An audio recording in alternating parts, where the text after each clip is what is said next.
Seedfolks Chapter 6, Sam. I saw people on the sidewalk watching something. I crossed to join them like a cat who smells herring.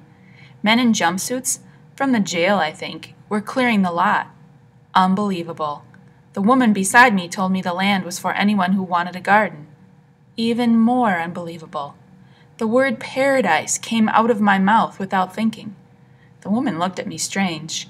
It's a hobby with me, studying words. I looked at the 3 walls surrounding the lot and then at a garden coming up beautifully, planted there close to the sidewalk. Paradise comes from a Persian word. It means walled park. I told the woman that.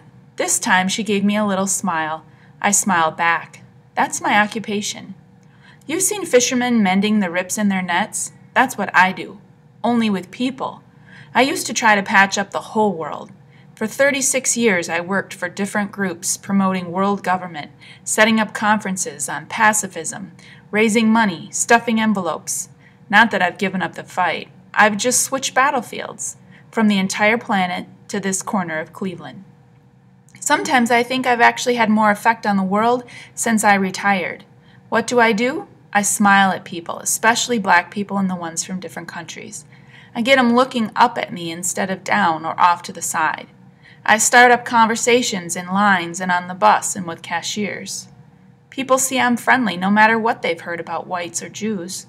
If I'm lucky, I get them talking to each other, sewing up the rips in the neighborhood. I haven't had a garden since I was a kid. I wanted one now, only this time I was 78 to be exact, and in no condition to dig up the soil. So I hired a teenager, Puerto Rican, who said he knew where he could get a shovel. He knew he'd have to do a good job to be paid. He worked that soil until it flowed through your fingers like silk. I paid him well and offered him a row. He wanted to grow marijuana to sell, a real businessman.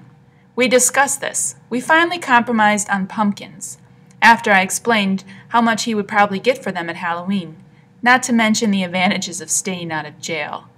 He was new to the neighborhood. We chatted back and forth, squatting there in the cool of the evening, planting our seeds, a few other people working, a robin singing out strong all the while. It seemed to me that we were in truth in paradise, a small garden of Eden. In the Bible, though, there's a river in Eden. Here we had none, not even a spigot anywhere close by, nothing. People had to lug their own water in buckets or milk jugs or soda containers.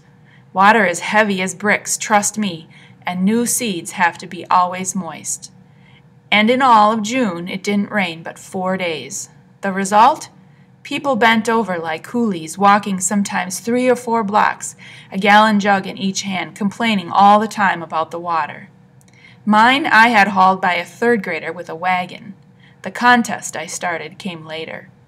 Water aside, we had other problems. People in the garden told friends and relatives. The lot was big, there was plenty of room.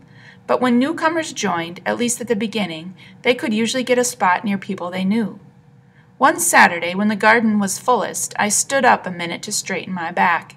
And what did I see? With a few exceptions, the blacks on one side, the whites on another, the Central Americans and Asians toward the back, the garden was a copy of the neighborhood. I guess I shouldn't have been surprised. A duck gives birth to a duckling, not a moose. Each group kept to itself, spoke its own language, and grew its own special crops. One man even put up a pole and flew the Philippine flag above his plot. Then there was the garbage. A few well-brought-up people in the buildings around the lot still used it for a trash can. Just couldn't get out of the habit. They emptied their ashtrays out the windows and tossed out all sorts of stuff. One day, a bottle came down like a meteor. A man picked it up and threw it back, straight through the window it came out of. A minute later, 5 more flew out. Next, I thought to myself, come gunshots. Instead, thank God, it was only shouting. That crazy homeless man, the one who used to sleep on the broken-down couch, he also missed the lot being a dump. He showed up, saw his couch had been taken, and started ripping out people's plants. The police had to come. Some people started worrying, looking ahead to ripe beans and tomatoes and thinking about strangers coming in. That week, a man put chicken wire around his garden 5 feet high, complete with a little gate and a padlock. The week after that, someone built a board fence. Then came the first "Keep Out" sign. Then, the crowning achievement, barbed wire. God, who made Eden, also wrecked the town of Babel by dividing people. From paradise, the garden was turning back into Cleveland.